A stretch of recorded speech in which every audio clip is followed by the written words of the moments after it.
Warning disclaimer. This story is a fictional narrative intended solely for entertainment and emotional exploration. It includes themes of infidelity, emotional confusion, and family dynamics, and is meant for a mature audience. The characters, events, and situations depicted are entirely fictional and do not promote or encourage inappropriate behavior. Reader discretion is advised. When I married Richard, I knew I wasn't just marrying a man, I was stepping into the role of a stepmother to his teenage son, Caleb. I thought I was ready. I had imagined late-night movie marathons, helping him with schoolwork, maybe even building a real connection over time. But nothing prepared me for the wall Caleb had already built around himself. Caleb was 17. Quiet, moody, and always shut off in his room. He barely looked at me, let alone spoke to me. The only thing we ever exchanged were cold greetings at breakfast, sometimes just a nod. I tried in the beginning, cooked his favorite foods, at least what I guessed from the mess in the fridge, invited him to join me for errands, even bought him a new set of headphones when his broke. But he only gave me a stiff thanks and retreated deeper into himself. Richard was no help. My husband was always working weekdays, weekends, late nights. He believed boys just need space, and that eventually, Caleb would come around. I wasn't so sure. Sometimes, it felt like I was living with a stranger inside my own home. The silence between us was heavy, almost suffocating. Then there was the house itself. It was too big for 3 people, and often too quiet. I'd find myself standing outside Caleb's door some nights, hesitating to knock, wondering if he was okay. I wasn't his mother, I reminded myself of that often, but I still cared. Maybe too much. And maybe that was the first crack in the foundation. There were other things too. Small things.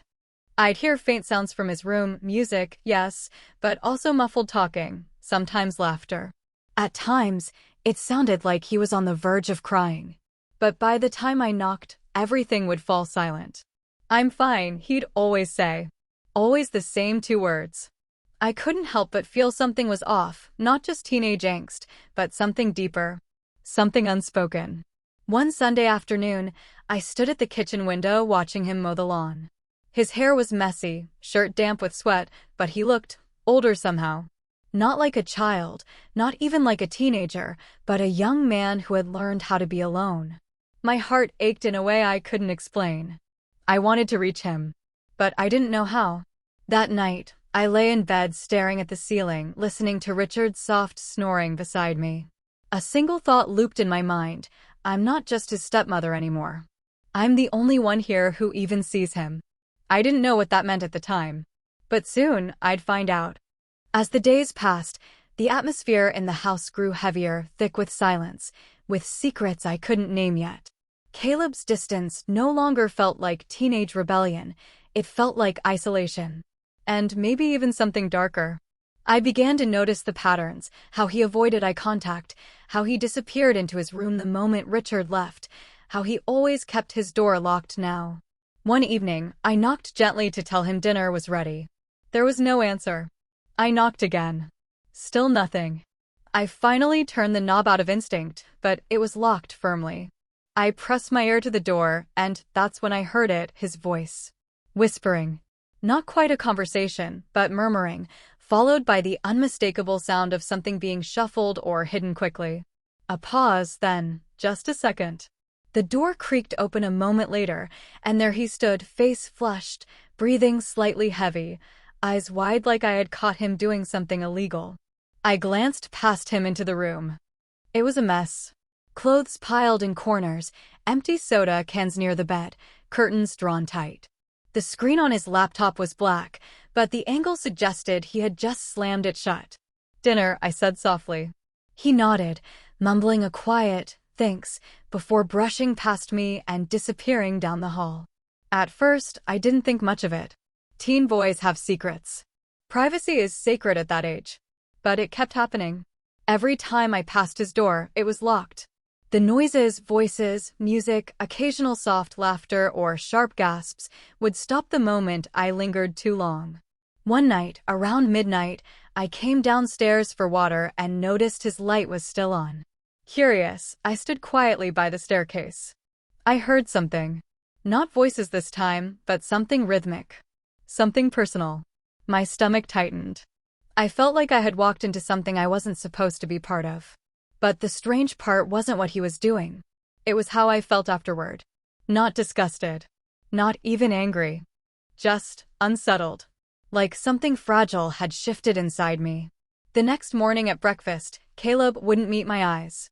His cheeks were tinged with red, and he barely touched his food.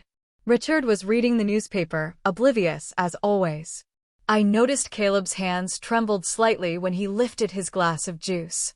I decided not to say anything. Not yet. I wasn't sure what to say. I told myself I was just concerned, just trying to understand him. But the line between concern and curiosity was already starting to blur. And whether I wanted to admit it or not, I was paying closer attention now. Every movement, every glance, every time he came out of his room, I noticed. And when he smiled, really smiled, it stayed with me far longer than it should have. It happened on an ordinary Tuesday afternoon, one of those quiet days when the house seemed frozen in stillness. Richard had left early for a business trip and wouldn't be back until the weekend. I remember feeling strangely anxious with him gone, even though he was rarely present in any meaningful way.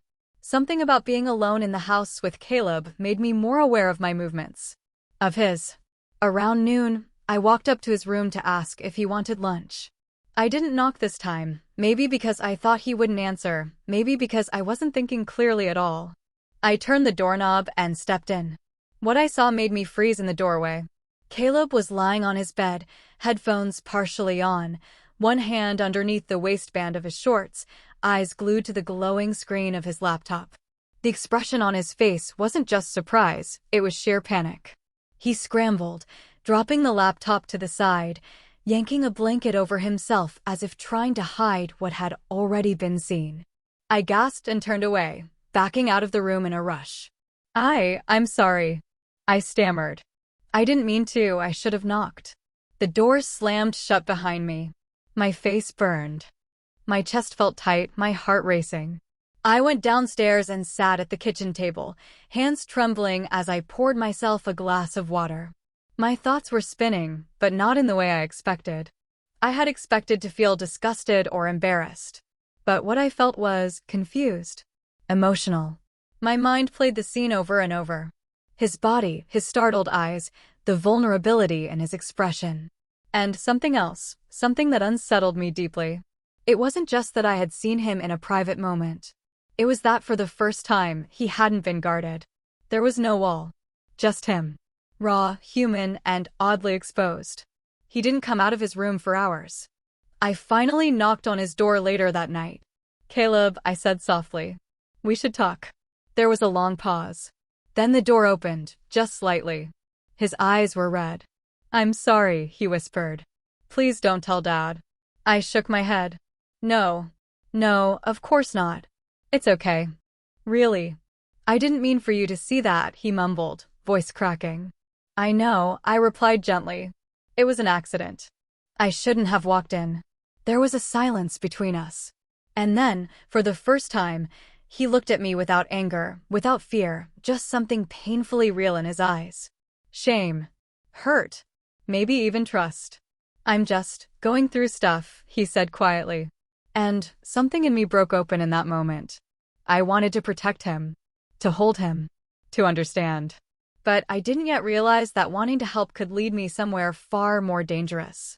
The days that followed were different. Not drastically, not publicly, but subtly. Caleb wasn't avoiding me anymore.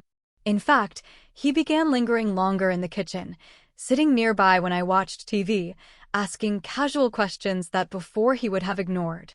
His presence no longer felt like a shadow slipping past me, it felt intentional. I told myself this was progress. That maybe the embarrassing moment we shared broke some kind of barrier. But deep down, I knew it wasn't that simple. We started talking more, quietly at first, cautiously. He told me about school, about how isolated he felt. About the pressure of being compared to his father, the coldness of his real mother who'd moved across the country with her new family. He spoke with a vulnerability that caught me off guard. He wasn't just some moody teen. He was lonely. Deeply lonely. And so was I. Richard had been gone 3 days. He hadn't called once, not even to check in. Caleb noticed. He never really talks to you, does he? Caleb asked one evening as we sat on the back porch, watching the sky turn to dusk. I hesitated. Not much. I don't think he sees you, he said simply.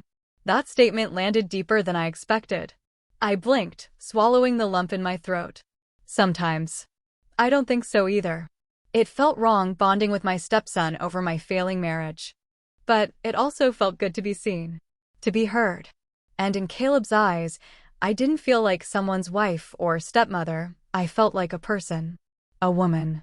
The shift came gradually, like warm water filling a cold tub. He began sitting closer. Our conversations lingered into the night. Once, he brushed against me while handing me a bowl, and I didn't pull away. I told myself it meant nothing. Then, one night, he fell asleep on the couch beside me. His head rested near my shoulder. I didn't move. I just watched him breathe. His face looked softer in sleep, almost childlike, but not quite.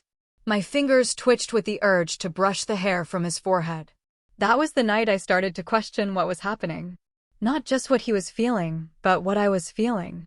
There was a warmth in his presence I hadn't felt in a long time. A kind of intimacy that shouldn't exist between us, but did.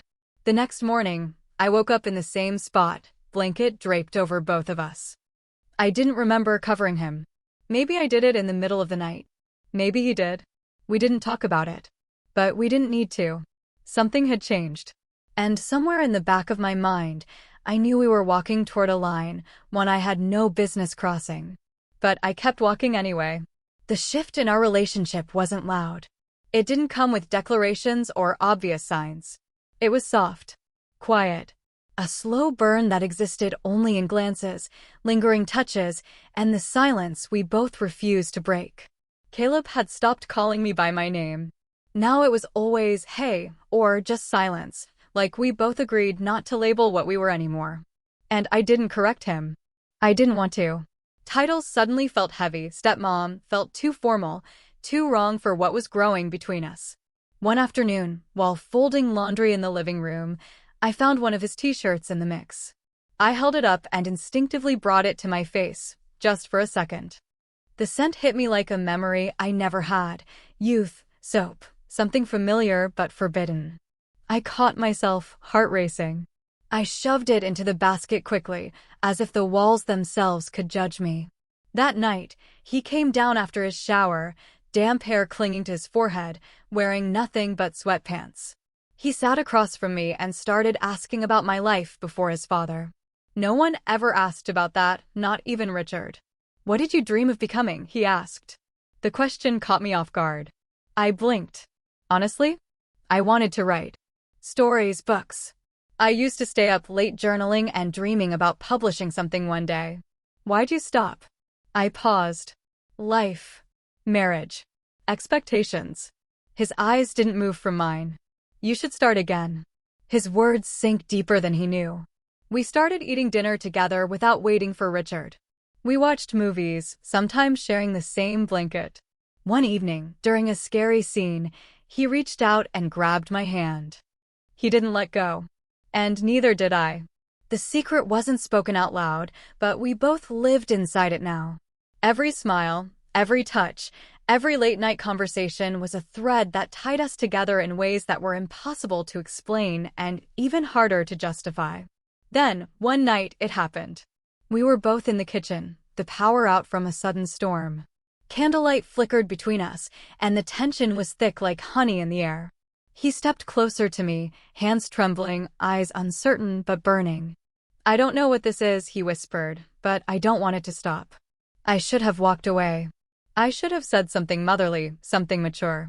Instead, I whispered back, neither do I. And then his lips brushed mine. Just for a second. Just long enough. We both pulled back, breathless, hearts pounding. I'm sorry, he whispered, stepping back. But I didn't respond. Because in that moment, I wasn't sorry. I was terrified. Terrified of what we had done. And even more terrified of how badly I wanted to do it again.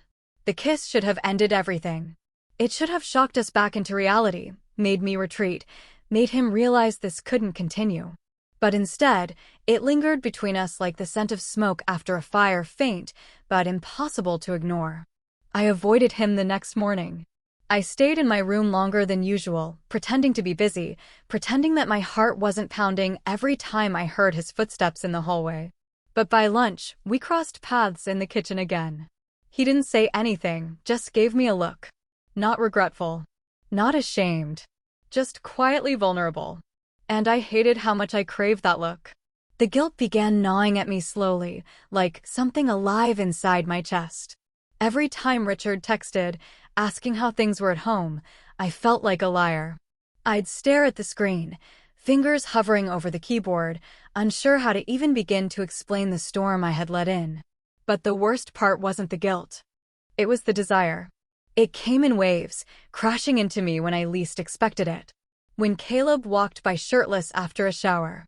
When he looked at me a second too long during dinner. When our fingers touched briefly while passing a dish. And I could see it in him too. There were no more apologies. No more hesitation. We started existing in this unspoken bubble, moving through the house like we were dancing around a truth we were both too afraid to say out loud. Late one night, I found him in the kitchen again.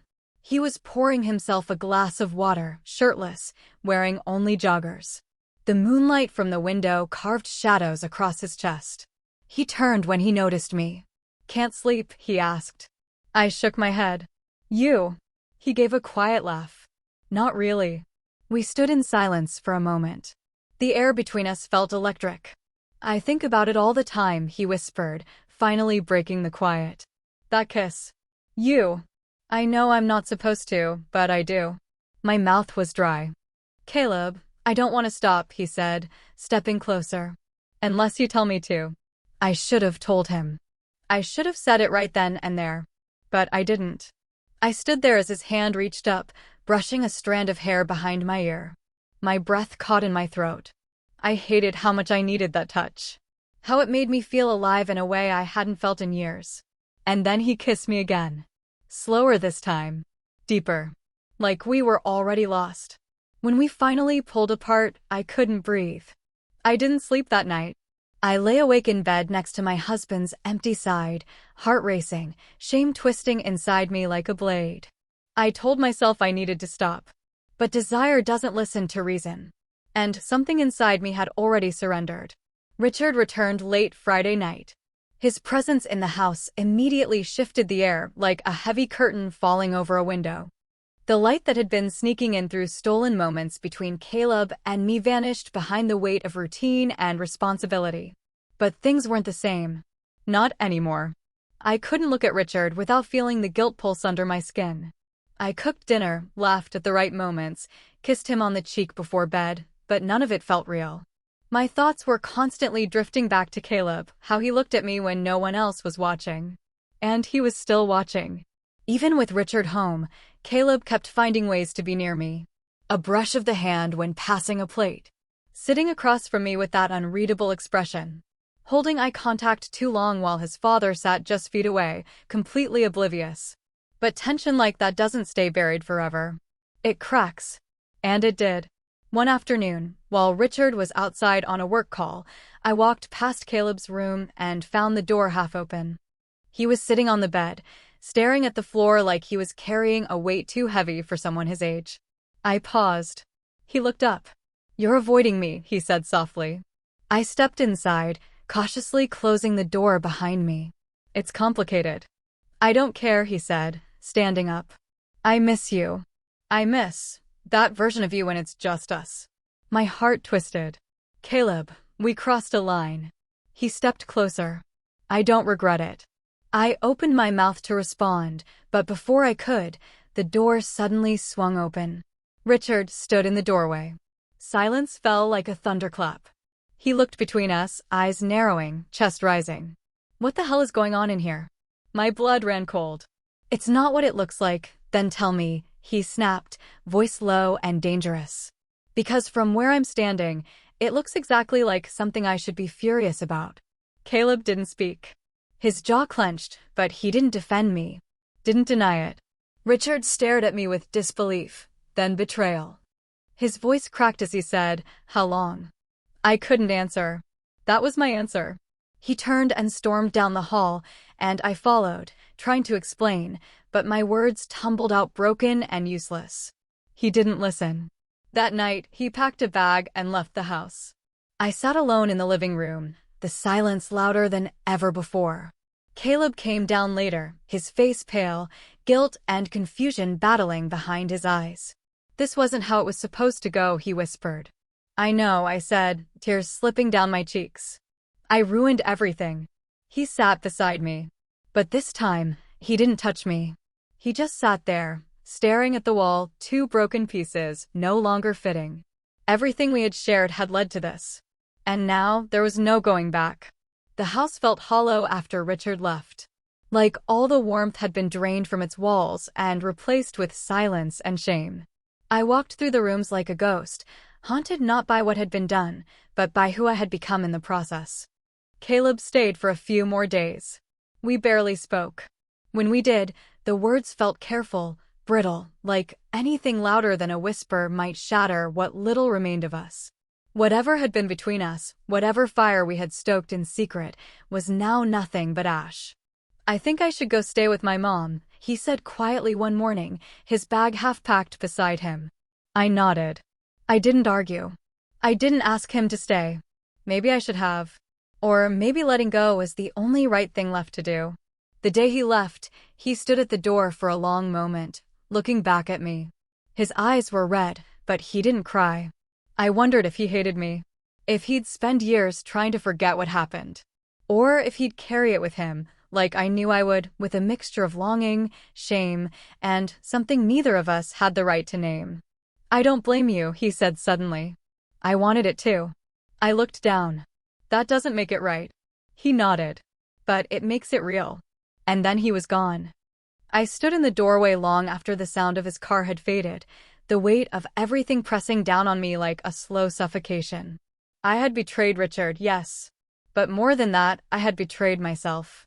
I had let a need for connection, a desperation to feel wanted, lead me down a path I should have never stepped onto. Weeks passed. Richard didn't call. Caleb didn't either. I heard from a mutual friend that Richard filed for divorce. I didn't fight it. I signed the papers the moment they arrived. What was there to save? At night, I often sat in the living room, staring at the spot on the couch where Caleb once rested his head against my shoulder. I remembered the way he looked at me, not like a son, not like a child, but like someone who saw me. Completely. Fully. And for a moment, that had felt like everything I had ever wanted. But it wasn't love. It was loneliness dressed in affection. Two lost people clinging to each other in a storm neither of us knew how to escape from. I learned something in those quiet, empty nights. Some mistakes don't scream when they happen. Some slide in softly, wrapped in comfort, disguised as something tender. And by the time you realize the damage, it's already done. This was my truth. This was my punishment. And I will carry it with me for the rest of my life. 97.